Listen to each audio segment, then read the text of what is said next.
Today my daughter and I are going to teach you how we made this black cat cake, perfect for Halloween and National Cat Day. That's right. And this cake is filled with layers of pumpkin and chocolate cake. If you love cake tutorials, don't forget to subscribe and let's get started. First thing that we're going to do is bake the pumpkin layers of our cake. Ready? Yeah. All right. First we need flour and sugar, baking powder, and salt. And for spices, we need cinnamon, nutmeg, and cloves. So that's all the dry ingredients, so now what do we do? We start. That's right, whisk it together. Now what ingredients do we need to do? Add the wet ingredients. That's right, we're gonna mix the wet ingredients together. So because this is a pumpkin cake, we need to start with? Pumpkin! That's right. Mayonnaise. Do you know why we add mayonnaise to cake? Nope. All right, so the reason you add mayonnaise to cake is mayonnaise is actually made of oil, vinegar, and eggs. And all three of these things are ingredients that you put in a cake, so you can just use eggs, oil, and vinegar instead. But the reason that we do it with mayo is it actually just changes the texture a little bit, and I like it. So you can experiment in using mayo versus using vinegar, eggs, and oil in your cakes and see what you think. Eggs and water. Whisk that until it's perfectly smooth. All right, so we have our dry all mixed and our wet all mixed, so now what? We mix them both together. That's right. Pour the wet over the dry.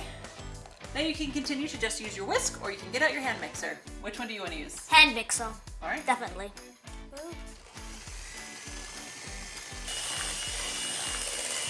We're going for a taller, narrow cake, so we're using 7-inch pans. We're going to prepare our pans with some non-stick spray and some parchment circles on the bottom. Now we're going to be doing 2 In pumpkin. and 2. In chocolate.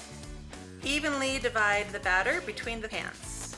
Now I also add bake even strips to help get a nice flat surface, so when we're baking, we're going to bake this at 350 degrees for about 35 to 40 minutes. There's a couple ways you can tell your cake is done. One is if you just press in the surface and it pops back, it's baked. Another is it starts to pull away from the sides. And then finally, you can use a cake tester. We're making my standard chocolate cake, so we're going to start by melting some unsweetened baking chocolate over a double broiler. So we have boiling water, putting a bowl over it, and then melting the chocolate into it. Keep stirring it until it's completely melted, then take it off the heat and let it cool a little bit. Now we're going to put together our wet ingredients. Now we're going to start with some boiling water, and that's going to help us dissolve the cocoa powder that we're using. Now typically I use regular cocoa powder and a little bit of dark cocoa powder, but because we're going for black for this cake, I'm using all dark cocoa powder.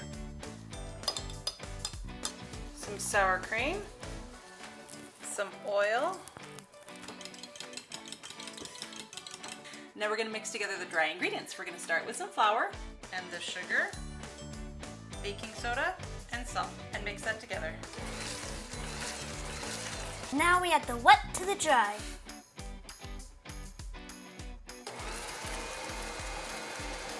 Now we add the eggs.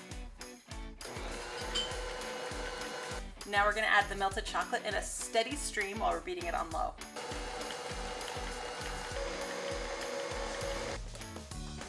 I put these in 2 pans, added the bake even strips, and we're going to bake these now too. Our cakes are baked and cooled, and now it's time to make our frosting. So we're going to be making my chocolate ganache buttercream frosting for this. So we're going to start by making the ganache. We're going to need some cream. I'm going to wait for that to come to a light simmer. And pour the cream over the chocolate. And we're going to let that sit for 5 minutes until that warm cream has warmed all the chocolate, so it'll be ready to stir and it'll be nice and smooth. One of the tricks that I do to help hold in all that heat is to put a little plastic wrap on it. After it sits for 5 minutes, then we want to stir it up. Boom. Boom! Nice! After a little bit of stirring, it should be perfectly smooth. If it's not, you might have to heat it up just a little bit to get rid of those last little chunks. Now we're going to set this aside to cool while we make the base buttercream. We're going to start with some room temperature butter. Add a pinch of salt, a little vanilla, and some corn syrup.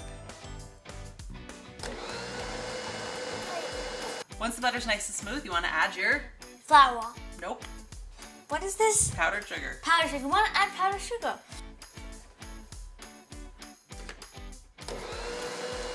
Add the rest of the powdered sugar and beat again. Now our ganache is cooler and nice and thick and ready to add to our buttercream. So just plop that in. We're going to add our black dye because we are trying to get black frostings. This is black gel dye, and we're going to add a little bit at a time and keep stirring until we're happy with it. All right, now we have a pretty dark buttercream. Now you'll notice that it's still just kind of a dark gray. You want to make your frosting the day before and let it sit overnight, and that will help it achieve a stronger color. This is true for all colors. So anytime you're going for a vibrant, like navy or red or black, I highly recommend making it the day before and letting it sit till the next day. Our frosting's ready, our cakes are cooled, it's time to level them. So how do we do this? Instead of just sawing it, we rotate the stand on it. That's right. She's heard this a lot. So hold the knife in place and let the turntable do the work for you. What are you doing? Eating cake scraps. All right, so we can either leave the cakes this thick or we can cut them in half to create even more layers. So that's what we're gonna do. Now it's time to start stacking. Should we start with chocolate on the bottom or pumpkin on the bottom? Chocolate. All right. And then just stack and build your cake. Chocolate frosting, pumpkin frosting, chocolate frosting, pumpkin frosting, chocolate frosting, pumpkin chocolate. Until you get to the end, which will be a pumpkin layer. I did a thin crumb coat all over the cake, and now because the cake's a little bit wobbly because it's so many layers, I want this to firm up. So I'm gonna go stick it in the fridge for about 10 minutes, and then we're gonna do the final layer of frosting. In the meantime, let's work on some of the decorations. Yes. Now in Photoshop, I created the eyes and ears that I want to use on this cake, and we're gonna use this as our template.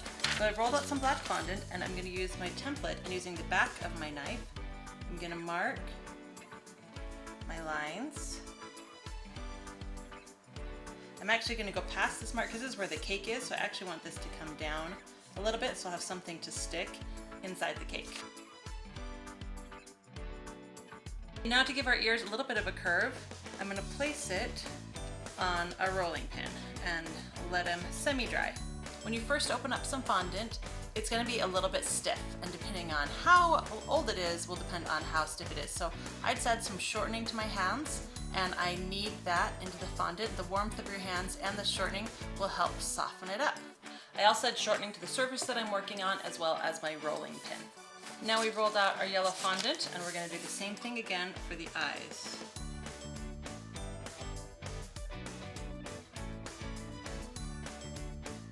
Now I mixed a little bit of yellow in with my green, 1 to make it a more yellowy green, and 2 to give it a little bit of depth and swirl.